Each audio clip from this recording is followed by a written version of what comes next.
నేడు ఢిల్లీలో పోలవరం ప్రాజెక్టుపై కేంద్ర జలశక్తి మంత్రి సిఆర్ పాటిల్ సమీక్షించనున్నారు. సమీక్షకు పోలవరం ప్రాజెక్టు అథారిటీ, కేంద్ర ప్రభుత్వ పరిశోధనా సంస్థలు, ఏపీ మంత్రి నిమ్మల, అధికారులు, ఇంజనీర్లు హాజరు కానున్నారు. పోలవరం ప్రాజెక్టు స్థితిగతులు, పురోగతి, లోటుపాట్లను కేంద్ర మంత్రికి పీపీఏ వివరించనుంది. పోలవరం తాజా ప్రగతి లక్ష్యాలను రాష్ట్ర ప్రభుత్వం ఆయన ముందుంచనుంది. డిసెంబర్ నాటికి diaphragm wall, ECRF dam gap 1 పనులు, 2027 డిసెంబర్ నాటికి ప్రాజెక్టు పూర్తి చేసేలా లక్ష్యాలను నిర్దేశించుకున్నట్లు నివేదించనుంది.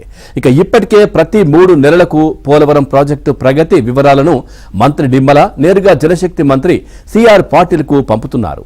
తరచూ ఆయనతో సంప్రదింపులు జరుపుతున్నారు.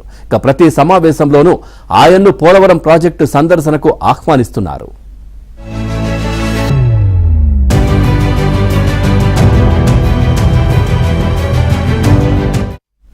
కూటమి ప్రభుత్వం అధికారంలోకి వచ్చాక సీఎం చంద్రబాబు నేతృత్వంలో పోలవరం ప్రధాన డ్యాం పనులన్నీ గాడిలో పడ్డాయి. అయితే నిర్వాసితులకు సహాయ పునరావాసమే అసలు సమస్యగా మారింది.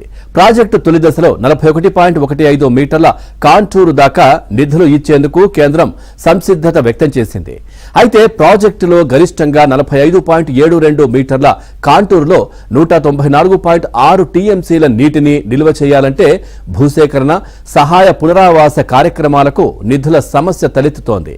194.60 టీఎంసీల నిల్వ చేసేలా భూసేకరణ, సహాయ పునరావాసానికి నిధులు మంజూరు చేస్తామనే లిఖితపూర్వక హామీని కేంద్రం నుంచి పొందాలని ఏపీ ప్రభుత్వానికి సూచిస్తున్నారు.